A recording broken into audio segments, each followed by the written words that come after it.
ಪದ್ಯದ ವಿಶೇಷವಾದಂತಹ ವಾಚನ ಇದು. 49ನೇ ಪದ್ಯ ಭೀಮ ಹುಟ್ಟಿದಾಗ ಏನು ನಡೀತು, 50ನೇ ಪದ್ಯದಲ್ಲಿ ದುರ್ಯೋಧನ ಹುಟ್ಟಿದಾಗ ಏನಾಯಿತು. ಅವರಿಬ್ಬರು ಆಜನ್ಮ ವೈರಿಗಳು ಅನ್ನೋದನ್ನು ತೋರಿಸ್ತಾ ಇದೆ ಈ ರಾಗ. ಕಾರಣ ಏನು ಅಂದರೆ ಅದಕ್ಕೆ ಹಾಕಿದಂತಹದ್ದು ಪ್ರತಿಮಧ್ಯಮದ ಷಣ್ಮುಖ ಪ್ರಿಯ 52ನೇ ಮೇಳಕರ್ತ. ಈ ದುರ್ಯೋಧನ ಹುಟ್ಟಿದ್ದಕ್ಕೆ ಅದರ ಆಪೋಸಿಟ್ ರಾಗ ಅಂದರೆ ಶುದ್ಧ ಮಧ್ಯಮದ 20ನೇ ನಟಭೈರವಿ. ಭೈರವಿ ಮತ್ತು ಷಣ್ಮುಖ ಪ್ರಿಯ ಎರಡು ಆಪೋಸಿಟ್ ರಾಗಗಳು, ಎದುರಾ ಬದರ ರಾಗಗಳು ಅಂತ ಹೇಳ್ಬೋದು. ಅವರಿಬ್ಬರು ಸದಾಕಾಲ ಎದುರಾ ಬದರನೇ ಇರೋದನ್ನು ಮಹಾಭಾರತದಲ್ಲಿ ನಾವು ನೋಡ್ತಾ ಇರ್ತೀವಿ. ಇದೊಂದು ಪ್ರಯೋಗವನ್ನು ನಾನು ಇಲ್ಲಿ ಮಾಡಿದ್ದೀನಿ. ಇದು ಸಮಂಜಸ ಅಂತ ನಾನಂತೂ ಭಾವಿಸ್ತೇನೆ. ತಮಗೇನನ್ಸುತ್ತೋ ತಾವು ಕೂಡ ತಿಳಿಸ್ಬೋದು ಅಂತ ನನ್ನ ಕಳಕಳಿಯ ಪ್ರಾರ್ಥನೆ. ಅವನಿಸುತ್ತವಾರ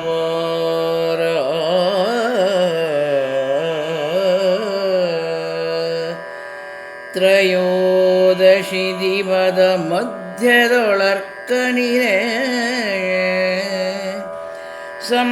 ಸಂಭವಿಸಿದನು ಮಘೆಯಲಿ ಶುಭಗ್ರಹ ಲಗ್ನದ ಉದಯದಲ್ಲಿ ಭವನ ಮಾತ್ರದೊಳ್ ಅಹಿತ ಪಾರ್ಥಿವ ನಿವಹ ನಡುಗಿತು.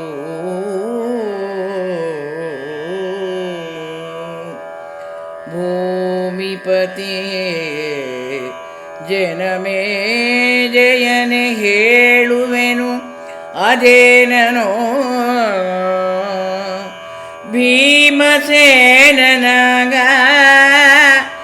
ಜನನದಾಗ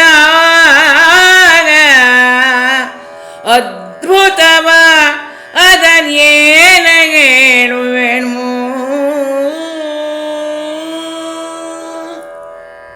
ಅವನಿಸುತವಾರ ತ್ರಯೋದಶಿ ದಿವದ ಮಧ್ಯದೊಳ್ ಅರ್ಕನಿರೆ. ಇಲ್ಲಿ ಭೀಮಸೇನ ಹುಟ್ಟಿದ್ದ ತಿಥಿವಾರ ನಕ್ಷತ್ರದ ಬಗ್ಗೆ ಕುಮಾರವ್ಯಾಸ ಹೇಳ್ತಾನೆ. ಅವನಿಸುತವಾರ ಅಂದರೆ ಅವನಿಸುತ ಯಾರು? ಭೂಮಿಯ ಮಗ ಮಂಗಳ. ಅವನಿಸುತವಾರ ಅಂದರೆ ಮಂಗಳವಾರದ ದಿವಸ ತ್ರಯೋದಶಿ ದಿನ ಅಂದರೆ ಅವತ್ತು ತ್ರಯೋದಶಿ ಆಗಿರುತ್ತೆ.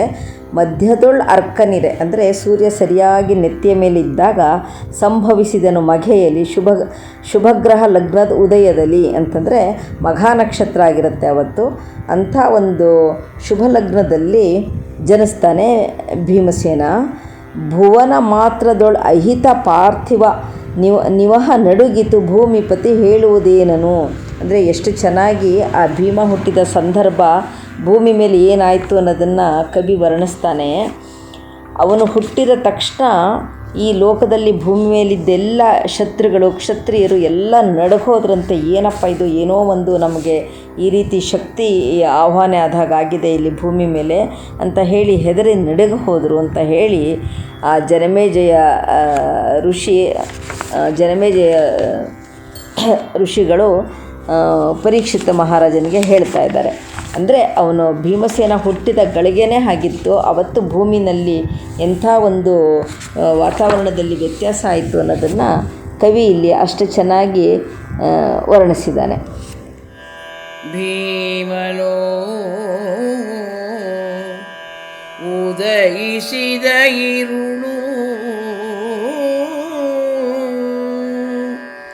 ರಾಯ ಪಿತಾಮಹನೋ ಜನಿಸಿದ ನೆಲೆ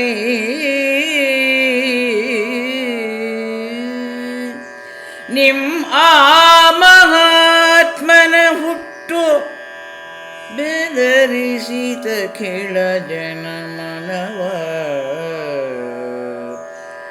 ಭೂಮಿ ನಡುಗಿತು ದೆಸೆಗೆ ಹರಿದವು ಧೂಮಕೇತುಗಳು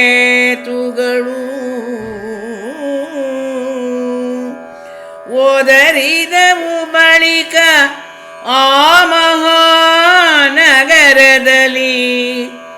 ಭರದಲ್ಲಿ ಭೂರಿ ಗೋಮಾಯ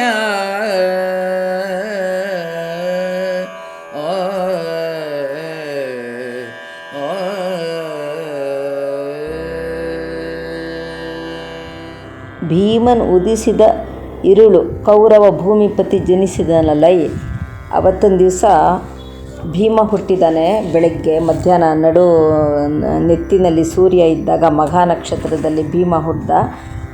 ಅದೇ ದಿವಸ ರಾತ್ರಿ ಕೌರವ ಜನಿಸ್ತಾನೆ. ಅಂದರೆ ಭೂಮಿಪತಿ ಅಂದರೆ ಕೌರವ ಜನಿಸ್ತಾನೆ. ಅವತ್ತು ಮಹಾತ್ಮನ ಹುಟ್ಟು ಬೆದರಿಸಿದ ಅಖಿಳ ಜನಮನವ. ಅಂದರೆ ಇಲ್ಲಿ ಭೀಮ ಹುಟ್ಟಿದಾಗ ಭೂಮಿ ಮೇಲೆ ಇಂಥ ಒಂದು ಆಶ್ಚರ್ಯವಾದ ಘಟನೆ ನಡೀತು.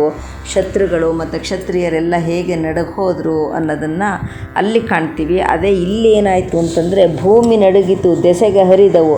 ಅಂದರೆ ಭೂಮಿ ದಿಕ್ಕಲ್ಲೂ ನಡುಗೋಯ್ತು, ಧೂಮಕೇತುಗಳು ಉದುರಿದವು.